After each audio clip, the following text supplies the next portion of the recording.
the storm. Riders on the storm. Olá pessoal, tudo bem? Essa semana a gente vai começar a trabalhar com alguns assuntos que são tópicos da ementa da disciplina de Química Geral do Profis, tá? E a gente vai falar basicamente nessa semana e ao longo desse um mês de aula de estrutura da matéria. A gente vai falar do que as coisas, vai tentar entender como as coisas são feitas, qual é a composição de cada um dos materiais. Tá? E por que é importante a gente pensar nisso? Bom, entender a composição dos materiais permite que a gente entenda as suas propriedades. Okay? Então, permite que a gente saiba utilizar os materiais das maneiras adequadas, e permite também que a gente consiga transformar esses materiais de acordo com objetivos ou com interesses que a gente tenha, sejam eles benéficos, sejam eles maléficos. Mas a ideia é a gente entender a composição dos materiais para compreender as propriedades desses materiais. Então a gente tem diversos exemplos no nosso dia a dia de materiais compostos pelos mesmos elementos químicos, mas com propriedades totalmente diferentes. Se você pegar, por exemplo, exemplos cotidianos da nossa casa, né?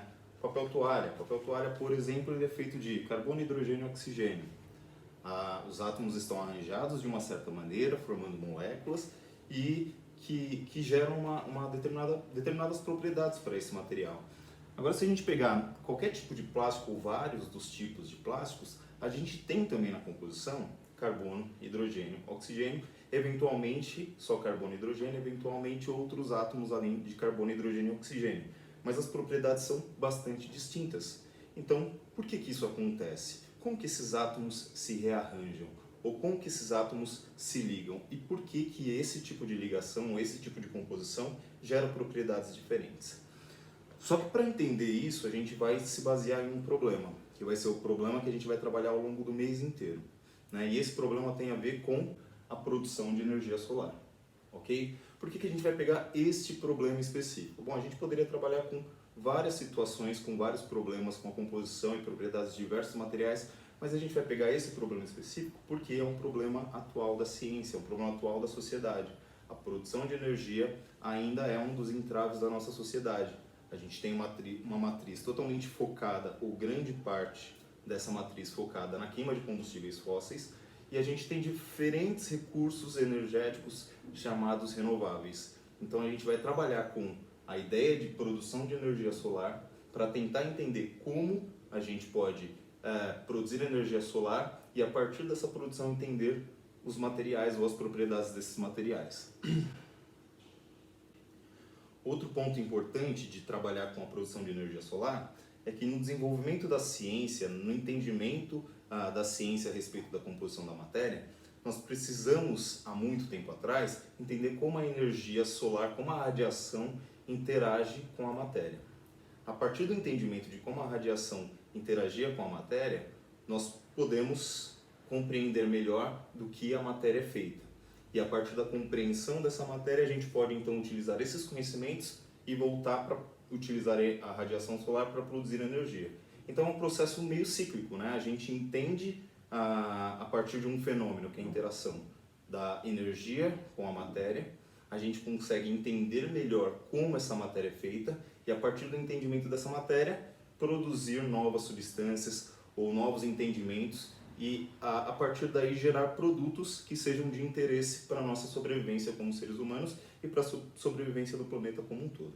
Então, o nosso problema nesse mês de aula vai ser entender como se produz energia solar e quais são os materiais mais adequados para a produção de energia solar.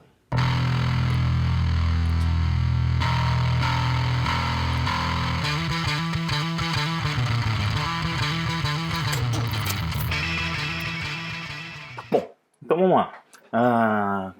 Como eu falei, a gente vai trabalhar um pouquinho com a estrutura da matéria e para isso a gente precisa trabalhar com a história dos modelos atômicos.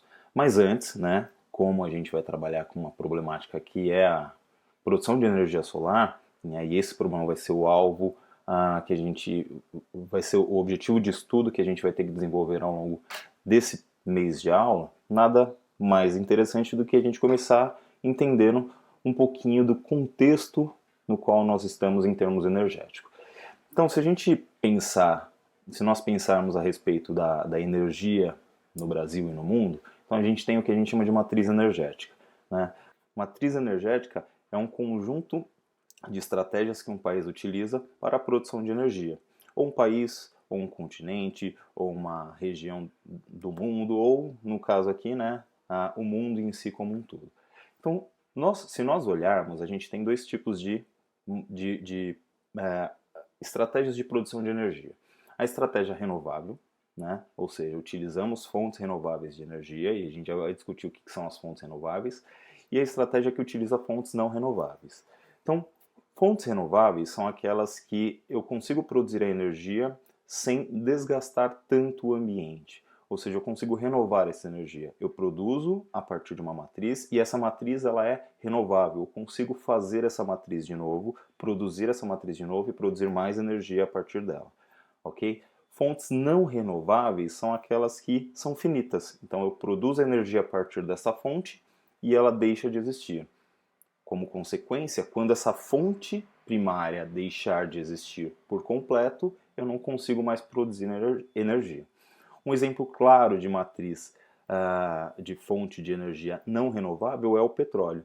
O petróleo demora muitos e muitos anos para se formar.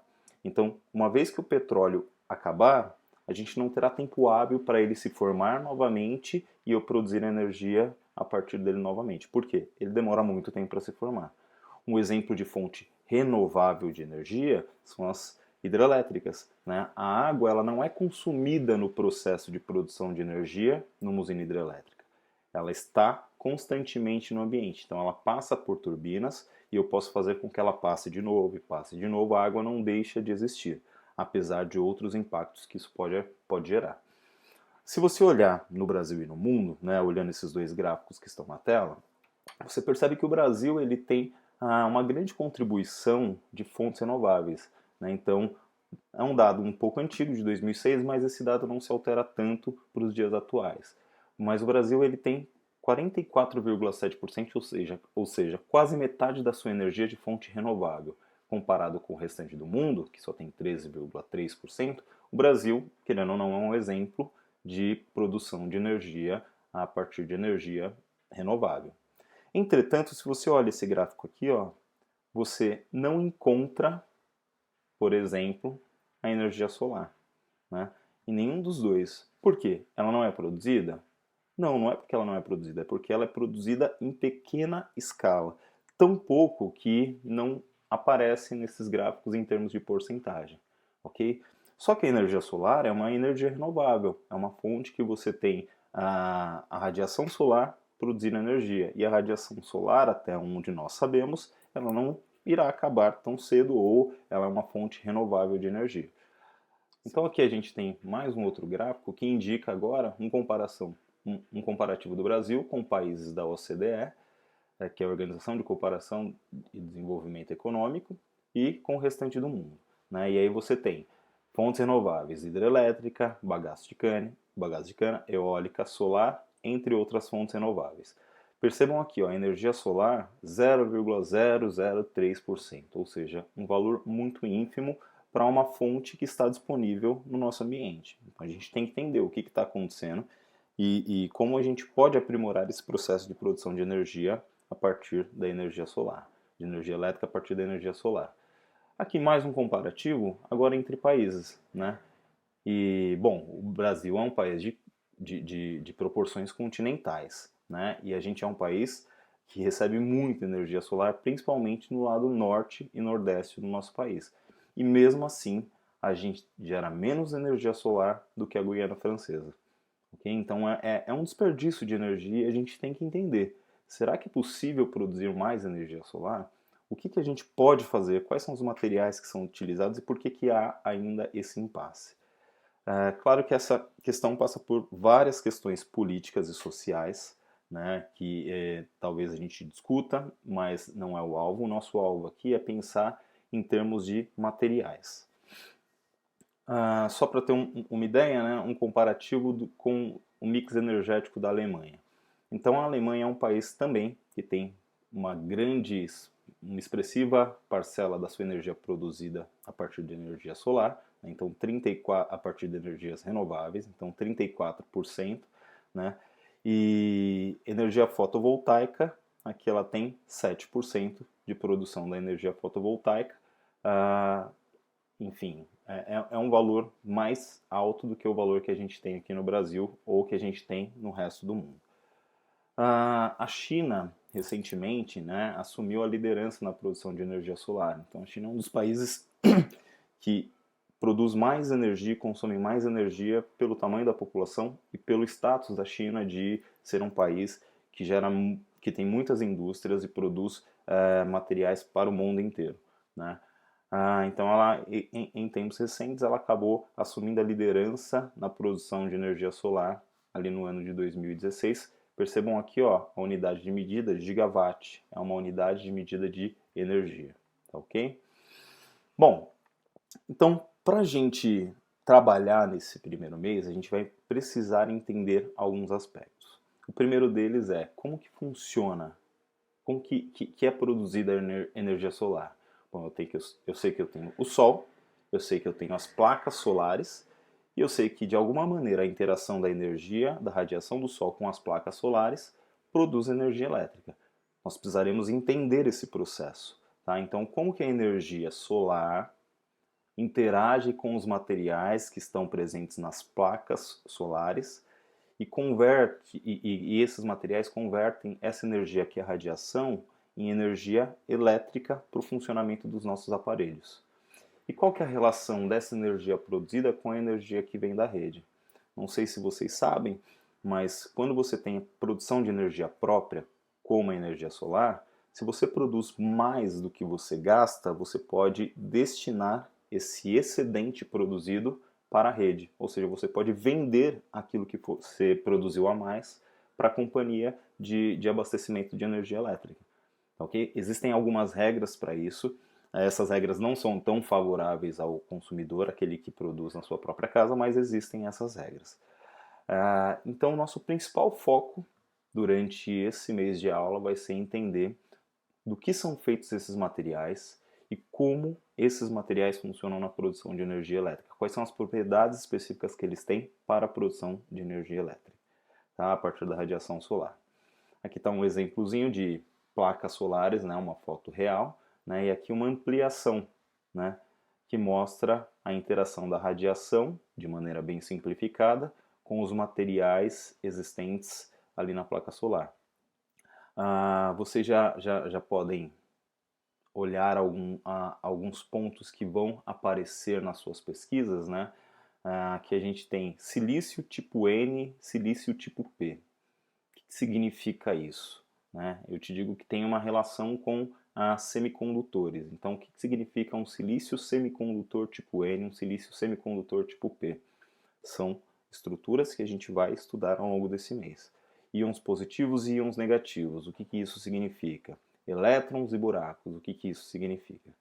Aqui eu deixo um link para vocês, que vai estar também nos comentários, de uma explicação bem detalhada de como funcionam os painéis solares. Esse link está em inglês, mas existe tradução no próprio site. A tradução não fica perfeita, mas é compreensível. Mas você pode buscar em diferentes outros sites, né, o funcionamento dos painéis solares e você vai achar informações detalhadas. Bom, e aí? Por que nós não produzimos mais energia solar se nós temos materiais disponíveis e se nós temos a radiação solar disponível, né? Quais seriam os melhores materiais para a produção de energia solar e por quê? Então, nosso projeto para esse próximo mês: buscar materiais que possam ser utilizados na produção de painéis solares, de placas solares, e justificar, com base nas propriedades químicas e físicas desses materiais, o porquê que eles são mais adequados e menos adequados. Eu gostaria muito que vocês me propusessem um material diferente do que tem no mercado. Que você chegasse e falasse, dá para fazer painel solar a partir do material X. Né? Quem sabe nós não descobrimos um novo material, nós não entendemos um novo material e conseguimos auxiliar no processo de produção de energia solar no Brasil e no mundo. Tá? Então, para esse projeto, eu já deixo uma primeira busca e uma primeira pesquisa para vocês fazerem, né? Então, no tempo que vocês estiverem vagos, que vocês estiverem vago aí durante esse período, né? Que você pesquise como é que funciona e quais são os materiais atualmente utilizados nos painéis solares. Quando você fizer essa pesquisa, você provavelmente vai se deparar com termos que você não conhece ou nunca viu. Então anote esses termos e traga para as aulas, para a gente discutir. Então anote os principais termos e aqueles que você eventualmente não entendeu, aquela explicação que você não entendeu direito. E procure entender, principalmente, como que a luz se converte, qual é a interação que existe entre a radiação solar, entre a luz solar e o material, e como que a luz acaba sendo convertida em eletricidade ou em energia elétrica. Se a gente começar por esses aspectos, a gente começa a entender melhor o que a gente vai precisar para compreender quais são os melhores materiais, o porquê que ainda nós não produzimos tanta energia solar quanto poderíamos produzir em termos de propriedades físicas e químicas dos materiais, para além de toda a questão social e política que existe por trás disso. Ok? Bom, então feita essa primeira explanação, essa primeira introdução, nos próximos vídeos a gente vai estudar basicamente a estrutura da matéria, tá? Por que a gente vai estudar a estrutura da matéria? Bom, o problema nosso é entender como é que funciona um painel solar. Para entender como é que funciona um painel solar, eu preciso saber do que ele é produzido, né? Vocês já devem ter ouvido falar que todas as substâncias e estruturas que existem no nosso dia a dia são feitos de átomos. Ok, mas os átomos estão como no ambiente? Eles estão livres, eles estão soltos? Eles interagem de alguma maneira uns com os outros? Bom, sim, eles interagem. Então, para a gente entender como os átomos interagem, a gente precisa saber do que eles são feitos. Sabendo do que eles são feitos, a gente consegue saber como que cada átomo se conecta um com o outro. E aí a gente vai descobrir que a conexão entre os átomos geram estruturas maiores, chamadas moléculas, macromoléculas, ou estruturas cristalinas, ou estruturas de modo geral. Essas estruturas também interagem umas com as outras. E todas essas interações, ligações e as próprias partículas que compõem os átomos são importantes porque interagem diretamente com a radiação que vem do Sol. Então, nosso projeto é entender qual é a composição dos átomos, né, do que eles são feitos, para então entender como eles se conectam entre si, quais são as ligações possíveis entre si. Ao ligarem-se, eles formam moléculas, né, ou outras estruturas, que são maiores do que os átomos individuais.